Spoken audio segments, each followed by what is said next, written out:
Hello, folks. It's that time of year in the Northern Hemisphere. It is summertime. It is hot time. And the sun is baking, cracking, burning, and you're trying to get a workout in. What you gonna do? What can you do to deal with this heat, the oppressiveness of summer? Well, this guy just finished a run, and he tried a few things, but we can talk about more in a little bit. The temperature, it's all temperature, but it's not the heat, it's the No, no, no, no, no. Move your body. Move your body. Take it higher. Move your body. Take it higher. So did you say it's not the heat, it's the humidity? Well, thank you, John Lithgow. Look, it's not humidity, that's the big deal. It's dew point. Dew point is a much better measurement of how much moisture is in the air, and therefore a better indicator of your comfort level. Because look, if it's 40 degrees out and the dew point's 40 degrees, it means you got 100% relative humidity. 100% humidity sounds like it's going to be stinking uncomfortable, right? But no, it's 40 degrees. Not 40 degree air can't hold as much moisture as, say, 80 degree air.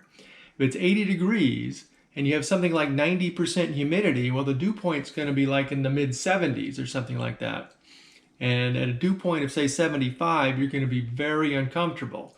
You're going to sweat a lot. You know, any water you pour over your head's not going to evaporate. The cooling effect is just way less with a higher dew point. Okay, so here's a chart that tracks pretty well with your comfort level at the various dew points. It seems to be pretty accurate from my experience.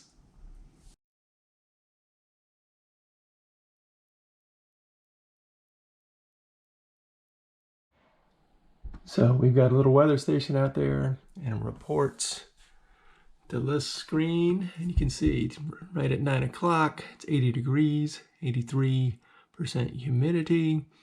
Dew point is 74. Pay attention to dew point because he is the villain of this story. So this is going to be a hot, sticky run. What can our guy do to help himself stay cool? Well, these are some possibilities.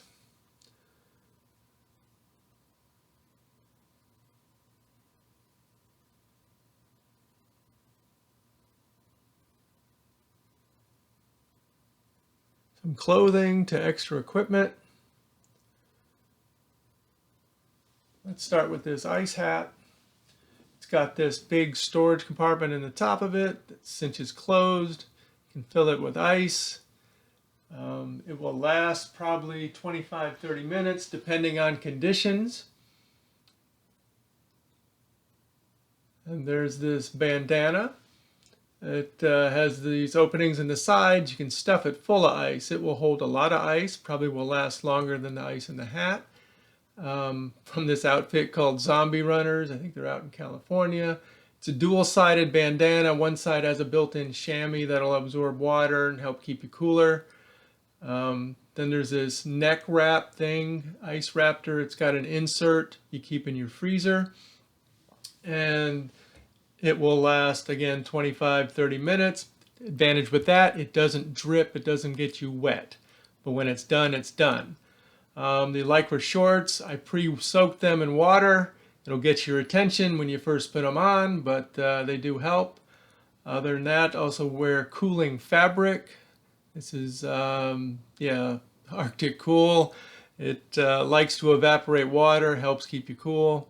High humidity, high dew point though, doesn't help as much. Electrolytes. These are some tablets put in the water prior to a hot, sweaty workout. I break them in half usually. They seem to do just fine. And last thing is a perception thing. If it's darker out, your mind thinks it's cooler. I don't know if that works so much, but hey, anything to help. So these are all some things I use to help keep me cool. You can also soak your head, wet your head down. You can also just get a haircut. Less hair means you're going to be a little cooler.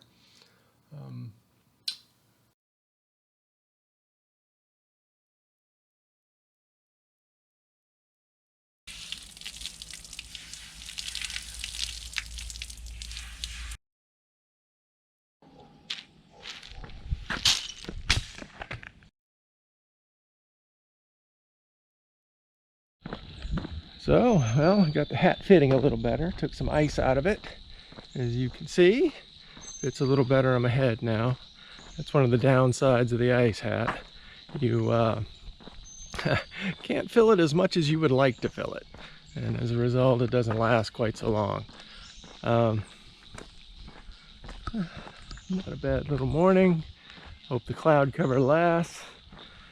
Might make this run a little more tolerable. I'm only planning to do 7 kilometers, maybe a little more than 4 miles, so shouldn't be too bad. So I ended up drenched. The ice in the hat melted, got very wet. Of course, I was sweating a bit too. The downside of being very wet is it can lead to chafing, which can be very uncomfortable. So the run went well enough. The ice did its job. The neck wrap did its job. Just keep those things in mind if you live in an area with high dew points. So, hope this has been informative. In the comments, leave your suggestions for what you do to deal with the heat of summer. Please subscribe, give me a thumbs up, give me a like, hit that bell for notifications for new videos. Next video is going to be on setting goals. And get moving, keep moving, and keep living. Cheers. Ooh.